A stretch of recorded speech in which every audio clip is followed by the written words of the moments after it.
저 사람이 제 장례식 비용을 먼저 계산하고 있더군요.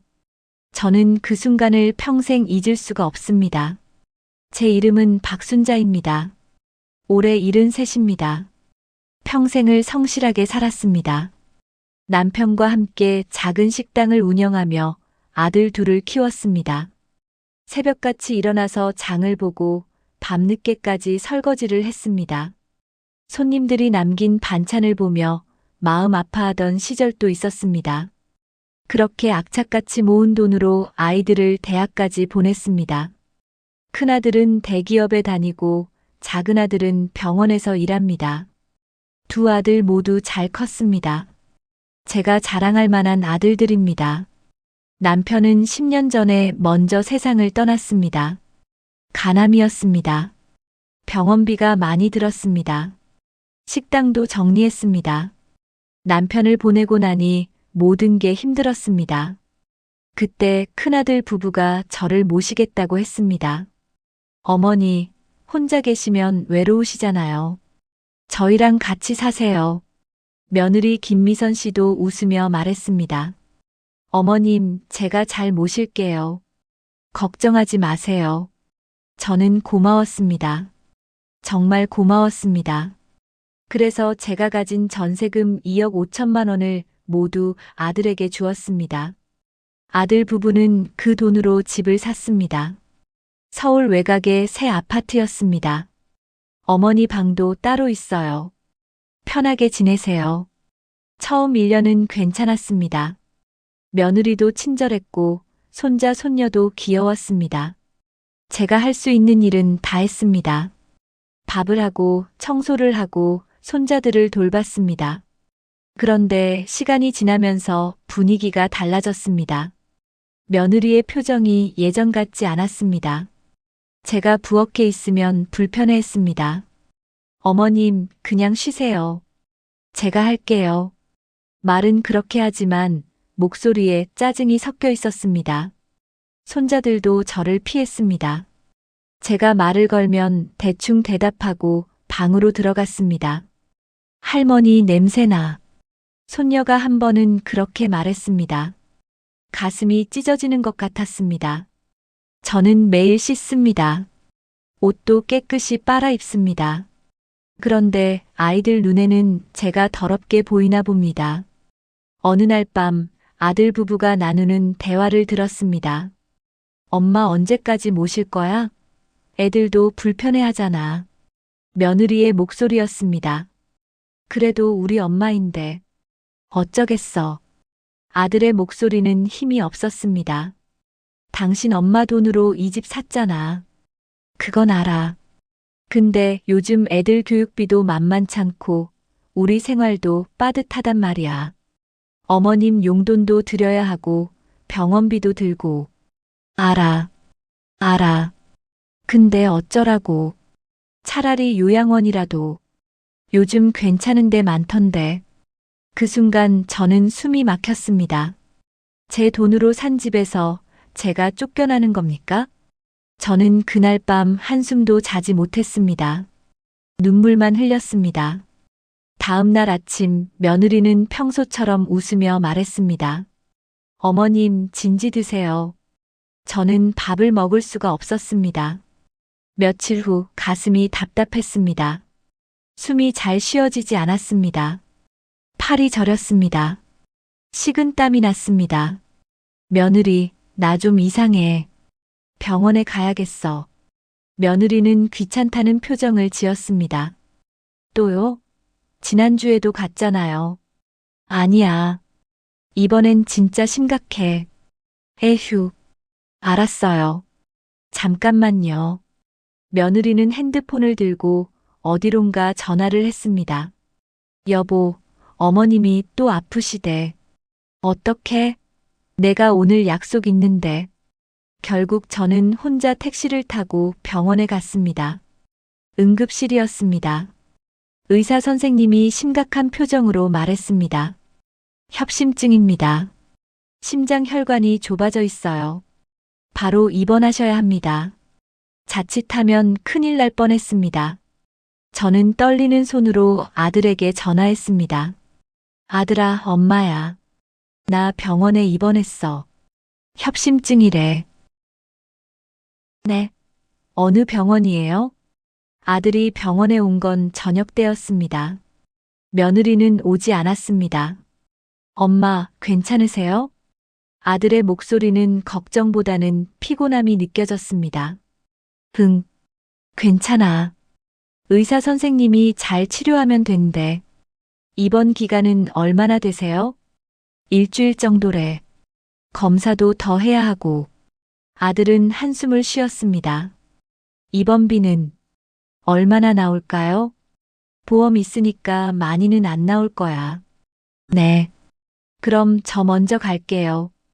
회사에 일이 있어서요. 아들은 30분도 안 있다가 떠났습니다. 저는 혼자 병실에 누워 천장을 바라봤습니다. 이틀째 되던 날 복도에서 이상한 소리를 들었습니다. 며느리의 목소리였습니다. 제 병실 앞이 아니라 복도 끝 상담실 근처였습니다. 저는 링거를 끌고 화장실에 가다가 우연히 들었습니다. 며느리가 누군가와 전화 통화를 하고 있었습니다. 어머님이 입원하셨어. 협심증이래. 아니, 심각한가 봐. 의사가 자칫하면 위험할 수도 있었다고 했대. 그러니까 말이야. 입원비도 문제지만 만약에 큰일 생기면. 저는 숨을 죽였습니다. 장례식 비용도 만만찮잖아. 요즘 장례식장 얼마 하는지 알아? 1,000만 원은 기본이고, 관도 비싸고 수의도 비싸고, 우리 돈으로 다 해야 되는 거 아냐? 가슴이 철렁 내려앉았습니다. 아니, 아직 안 돌아가셨어. 근데 만약을 대비해야지. 통장에 돈이 얼마나 있으실까? 그것도 알아봐야 되는데. 에휴, 복잡해. 저는 그 자리에서 몸이 굳어버렸습니다. 며느리는 제가 죽을 것을 전제로 계산을 하고 있었습니다. 제 장례식 비용을 걱정하고 있었습니다. 저는 링거를 끌고 병실로 돌아왔습니다. 침대에 누워 눈물을 흘렸습니다. 소리 내지 않고 조용히 울었습니다. 내가 이렇게까지 살아야 하나. 그런 생각이 들었습니다. 다음 날 며느리가 병실에 왔습니다. 어머님 괜찮으세요? 제가 바빠서 어제 못 왔어요. 웃으며 말했습니다. 저는 그 웃음이 너무 소름 끼쳤습니다. 괜찮아. 입원비는 카드로 결제할게요. 나중에 어머님 통장에서 빼면 되죠? 그래. 며느리는 제 지갑을 뒤지듯이 찾았습니다. 어머님, 통장이랑 도장 어디 있어요? 혹시 모르니까 제가 보관할게요. 가방 안에 있어. 며느리는 제 가방을 열었습니다. 통장과 도장을 꺼냈습니다. 이거면 되겠네요. 제가 잘 보관할게요. 며느리의 눈빛이 달라 보였습니다. 그날 밤 저는 결심했습니다. 이대로는 안 되겠구나. 저는 몰래 간호사에게 부탁했습니다. 제 핸드폰 좀 가져다 주세요. 작은 아들에게 전화했습니다. 엄마야. 엄마 병원에 입원했어. 내가 일하는 병원은 아니지만 너한테 부탁할 게 있어. 작은 아들은 놀라며 물었습니다. 어머니, 무슨 일이세요? 어디 아프세요? 저는 모든 이야기를 했습니다. 큰아들 부부에게 느낀 서운함, 며느리의 전화 내용, 통장을 빼앗긴 일까지. 작은 아들은 한참 동안 말이 없었습니다. 어머니, 형님이 그러셨어요? 너희 형은 모를 거야. 형수가 그런 거지. 알겠습니다. 제가 가겠습니다. 작은 아들은 다음 날 병원에 왔습니다. 저를 보자마자 눈물을 흘렸습니다. 어머니, 죄송합니다. 제가 더 신경 썼어야 했는데. 아니야. 내 잘못이 아니야. 작은 아들은 제 손을 꼭 잡았습니다. 어머니, 퇴원하시면 저희 집으로 오세요. 집은 좁지만 어머니 모실 수 있습니다. 괜찮아. 너희도 살기 힘들잖아. 아닙니다. 어머니는 저희 어머니세요. 저는 그 말에 또 눈물이 났습니다. 일주일 후 저는 퇴원했습니다. 큰아들이 마중을 나왔습니다. 며느리도 함께 왔습니다. 어머니, 집에 가시죠. 며느리의 목소리는 여전히 밝았습니다. 하지만 저는 알았습니다. 그 웃음 뒤에 무엇이 있는지. 집에 도착했습니다. 며느리가 제 방문을 열었습니다. 어머님, 들어가서 쉬세요. 그 순간 며느리의 표정이 싹 변했습니다. 저는 멀쩡히 걸어 들어왔습니다.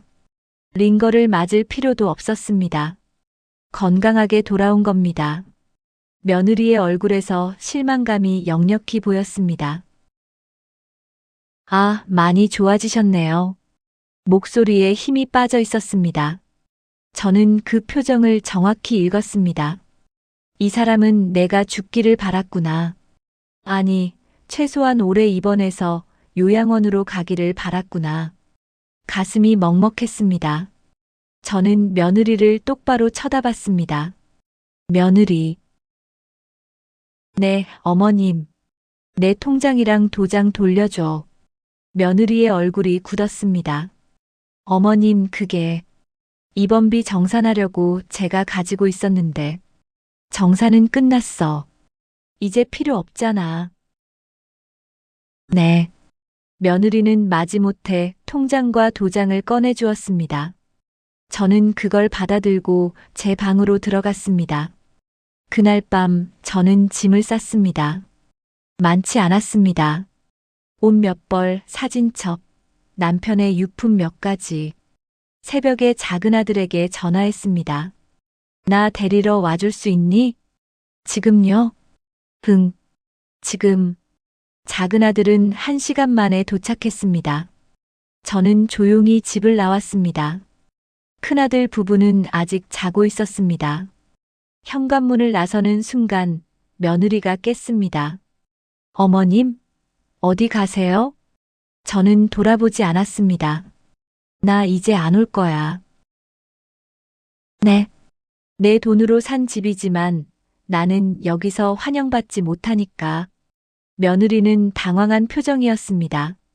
어머님, 무슨 말씀을. 며느리, 나 장례식 비용 걱정하던 거 다 들었어. 며느리의 얼굴이 새하얗게 질렸습니다. 그게 아니라. 됐어. 변명 안 들을 거야. 저는 작은아들과 함께 집을 나왔습니다. 큰아들이 뒤늦게 나왔습니다. 엄마, 어디 가세요? 너희 동생 집에 갈 거야. 엄마, 오해예요. 미선이가 그런 게 아니라. 오해가 아니야. 내가 직접 들었어. 큰아들은 할 말을 잃었습니다. 저는 차에 올라탔습니다. 창밖으로 큰아들이 보였습니다. 그의 표정이 복잡해 보였습니다. 미안함인지 당황스러움인지 아니면 안도감인지. 저는 고개를 돌렸습니다. 작은아들의 집은 작았습니다. 20평대 아파트였습니다. 방이 2개뿐이었습니다. 어머니, 여기가 작아서.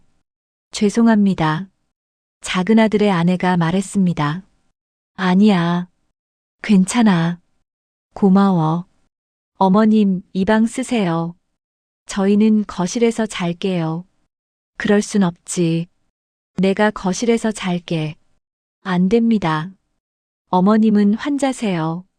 결국 저는 작은 방을 쓰게 되었습니다. 좁았지만 따뜻했습니다. 작은아들 부부는 저를 정말 잘 대해줬습니다. 아침마다 식사를 챙겨줬고 병원 약도 잘 챙겨줬습니다. 작은 며느리는 저보다 먼저 일어나서 식사 준비를 했습니다. 어머님, 드세요. 너도 바쁠 텐데 미안하다. 아니에요. 당연히 해야죠. 저는 눈물이 날 것 같았습니다. 사람이 이렇게 다를 수가 있나. 작은아들 부부는 돈이 많지 않았습니다. 작은아들은 병원 행정직으로 일했고 며느리는 마트에서 파트타임으로 일했습니다. 그런데도 저를 모셨습니다. 어느 날 작은 며느리에게 물었습니다. 너희 왜 이렇게까지 해주니? 힘들잖아. 작은 며느리는 웃으며 말했습니다. 어머님이 힘드셨잖아요. 그냥 제가 할 수 있는 걸 하는 거예요. 돈도 없는데 돈이 전부는 아니잖아요. 그 말이 가슴에 와닿았습니다. 석 달쯤 지났을까요? 큰아들에게서 전화가 왔습니다. 엄마, 나야. 그래. 엄마, 우리 한번 만나요. 얘기 좀 하고 싶어요.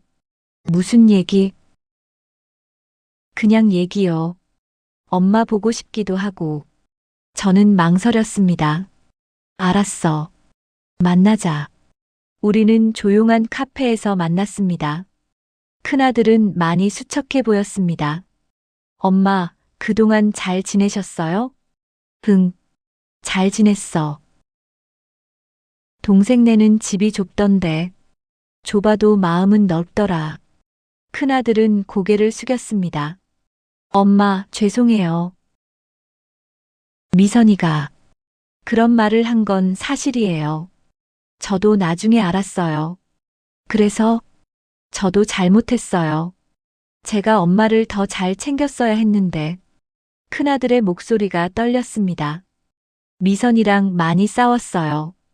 그 일로 미선이는 지금 친정에 가 있어요. 저는 놀랐습니다. 헤어진 거야? 아니요. 잠깐 떨어져 있는 거예요. 서로 생각 좀 하자고. 엄마, 다시 저희 집으로 오시면 안 될까요? 미선이도 많이 반성했어요. 저는 고개를 저었습니다. 아들아, 나는 괜찮아. 엄마, 나는 동생네가 좋아. 좁아도 따뜻하거든. 너희 집은 넓었지만 추웠어. 큰아들은 눈물을 흘렸습니다. 죄송해요, 엄마. 너를 원망하는 건 아니야. 그냥, 이제 나도 내 인생을 살고 싶어. 네. 너는 내 가정을 잘 지켜. 미선 씨하고도 잘 풀고. 나는 걱정하지 마. 큰아들은 한참을 울었습니다. 저는 그의 어깨를 토닥였습니다. 엄마는 괜찮아. 정말 괜찮아. 그렇게 우리는 헤어졌습니다. 집으로 돌아오는 길 저는 생각했습니다. 내가 너무 오래 자식들에게 기댔나. 자식들은 자식들 인생이 있습니다. 저는 제 인생을 살아야 합니다. 며칠 후 저는 작은아들에게 말했습니다. 나 혼자 살 거야. 어머니, 무슨 말씀이세요? 너희도 힘들잖아.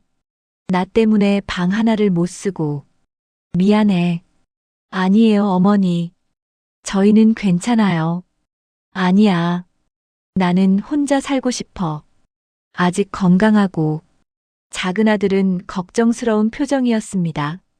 어머니, 혼자 사시면 위험해요. 갑자기 쓰러지시면 어떡해요? 괜찮아. 근처에 살 거야. 자주 보러 올 수 있게. 결국 저는 작은 원룸을 얻었습니다. 작은아들 집에서 걸어서 10분 거리였습니다. 보증금은 제 통장에 남아있던 돈으로 냈습니다. 방은 작았지만 충분했습니다. 침대, 작은 책상, 옷장. 그게 전부였습니다. 저는 거기서 제 삶을 다시 시작했습니다. 아침에 일어나서 공원을 산책했습니다.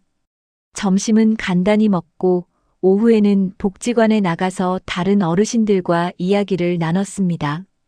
저녁은 작은아들 집에서 함께 먹었습니다. 어머니, 매일 오세요. 혼자 드시지 마시고. 그래. 고마워. 삶이 단순해졌습니다. 그런데 이상하게 마음이 편했습니다. 더 이상 눈치를 보지 않아도 됐습니다. 누구의 짐이 되지 않아도 됐습니다. 어느 날 복지관에서 한 할머니를 만났습니다. 처음 보는 얼굴이네요. 네. 이사 온 지 얼마 안 됐어요. 아, 그래요? 저는 최영자예요. 저는 박순자예요. 영자 할머니와 저는 금방 친해졌습니다. 영자 할머니도 혼자 살았습니다. 자식들 있어요? 있죠. 딸 둘. 근데 미국에 살아요. 1년에 한 번 와요. 외롭지 않으세요? 외롭죠. 근데 뭐 어쩌겠어요. 애들도 자기 인생 있는데. 영자 할머니는 담담하게 말했습니다. 그래도 애들이 효자면 좋잖아요. 효자? 글쎄요. 효자가 뭔지 요즘은 잘 모르겠어요. 그게 무슨 말씀이세요? 옛날엔 효자가 부모 곁에 있는 거였잖아요. 근데 요즘은 다르더라고요. 애들이 잘 사는 게 효도래요. 그래서 애들 안 붙잡아요. 영자 할머니의 말이 깊이 와닿았습니다. 맞아요. 우리가 너무 옛날 생각만 했나 봐요. 그렇죠. 시대가 변했어요. 우리도 변해야죠. 그날 이후로 저는 영자 할머니와 자주 만났습니다. 함께 산책도 하고 복지관에서 운동도 했습니다. 영자 할머니는 긍정적인 사람이었습니다. 순자 씨, 우리 나이에 이렇게라도 건강하게 사는 게 어디예요? 감사할 일이죠. 그래요. 맞아요. 시간이 흘렀습니다. 어느덧 1년이 지났습니다. 큰아들과는 가끔 연락했습니다. 며느리와는 다시 같이 살게 됐다고 했습니다. 엄마, 미선이가 많이 달라졌어요. 진심으로 반성했어요. 그래, 잘 됐네. 명절 때 오시면 안 돼요? 생각해 볼게. 저는 명절에 큰아들 집에 가지 않았습니다. 대신 작은아들 집에서 조촐하게 보냈습니다. 영자 할머니도 초대했습니다. 어머, 정말 와도 돼요? 당연하죠. 혼자 계실 거 아니에요. 그날 우리는 넷이서 따뜻한 명절을 보냈습니다. 음식을 나눠 먹고 이야기를 나누고 웃었습니다. 이게 가족이구나. 피로 이어진 게 전부가 아니었습니다. 마음으로 이어진 관계가 진짜 가족이었습니다. 몇 달 후 큰아들에게서 또 전화가 왔습니다. 엄마, 손주 태어났어요. 그래, 축하한다. 엄마 와서 봐주시면 안 돼요? 미선이가 힘들어해요. 엄마, 제발요. 다시 한번 기회를 주세요. 저는 고민했습니다. 그리고 거절했습니다. 아들아, 미안해. 나는 이제 그럴 나이가 아니야. 엄마, 손주는 너희가 키워. 나는 가끔 보러 갈게. 그게 나한테도 너희한테도 좋을 것 같아. 알겠습니다. 큰아들의 목소리에는 아쉬움이 묻어났습니다. 하지만 저는 확신했습니다. 이게 맞다고. 저는 더 이상 누군가의 돌봄 노동자가 되고 싶지 않았습니다. 손주를 키워주는 할머니 역할을 하고 싶지 않았습니다. 저는 그냥 저로 살고 싶었습니다. 몇 주 후 저는 병원에 갔습니다. 정기 검진 때문이었습니다. 의사 선생님이 말했습니다. 협심증이 많이 좋아지셨네요. 약만 잘 드시면 큰 문제 없을 것 같습니다. 정말요? 네. 스트레스를 많이 받으셨었나 봐요. 요즘은 안정적이시죠? 네. 안정적이에요. 집으로 돌아오는 길 저는 웃음이 났습니다. 스트레스가 병을 만들었구나. 큰아들 집에서 받았던 스트레스, 며느리의 차가운 눈빛, 손주들의 외면, 그 모든 게 제 심장을 조였던 겁니다. 이제는 그 스트레스가 없었습니다. 그래서 건강해진 겁니다. 어느 날 저녁 작은아들 집에서 밥을 먹고 있었습니다. 초인종이 울렸습니다. 작은 며느리가 문을 열었습니다. 어머, 형님? 큰아들이었습니다. 그의 손에는 큰 선물 상자가 들려 있었습니다. 엄마, 안녕하세요. 왜 왔니? 그냥 엄마 보고 싶어서요. 큰아들은 선물을 내밀었습니다. 이거 엄마 드리려고 샀어요. 건강식품이에요. 그래, 고마워. 우리는 함께 식사를 했습니다. 어색했지만 나쁘지 않았습니다. 큰아들이 말했습니다. 엄마, 제가 많이 생각했어요. 엄마 말씀이 맞았어요. 저희가 엄마한테 너무 많은 걸 바랐어요. 그러면서 정작 엄마를 배려하지 않았고요. 저는 아무 말도 하지 않았습니다. 미선이도 많이 반성했어요. 그때 한 말이 정말 잘못됐다고, 엄마한테 용서를 구하고 싶다고. 그래, 엄마, 저희가 엄마를 모시겠다는 게 아니에요. 그냥 가끔 볼 수 있으면 좋겠어요. 손주도 보여드리고 싶고요. 저는 큰아들을 바라봤습니다. 그의 눈에는 진심이 보였습니다.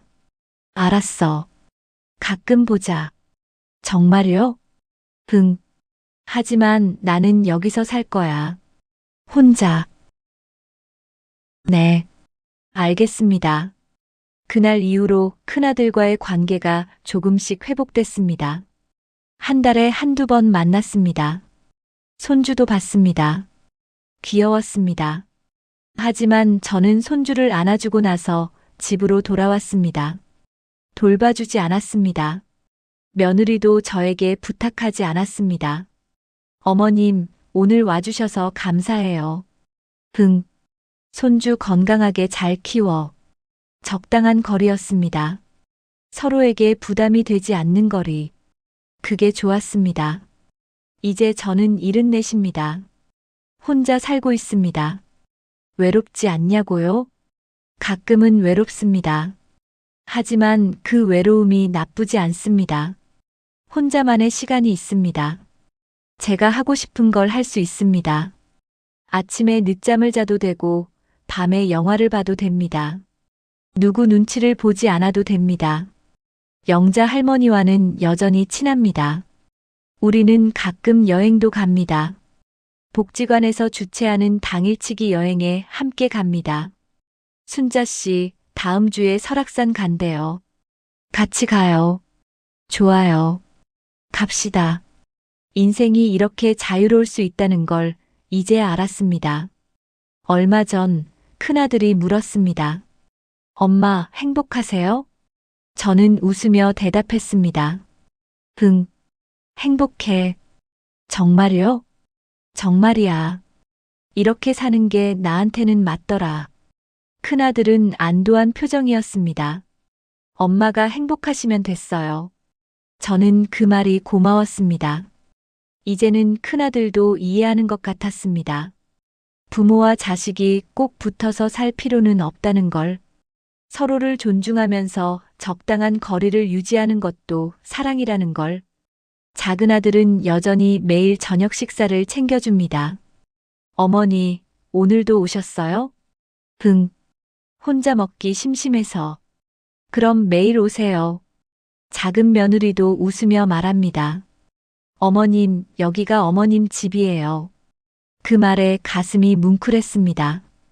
밤에 혼자 방에 누워있으면 생각합니다. 내가 장례식장에서 깨어나지 않았다면 어땠을까? 그때 정말 죽었다면 며느리는 장례식 비용을 계산하며 치렀겠죠. 큰아들은 슬퍼했겠지만 곧 일상으로 돌아갔겠죠. 저는 아무것도 모른 채 그렇게 떠났을 겁니다. 하지만 저는 살아 돌아왔습니다. 그리고 제 인생을 다시 찾았습니다. 누군가는 말할 겁니다. 자식한테 그렇게 서운하게 굴면 나중에 후회한다.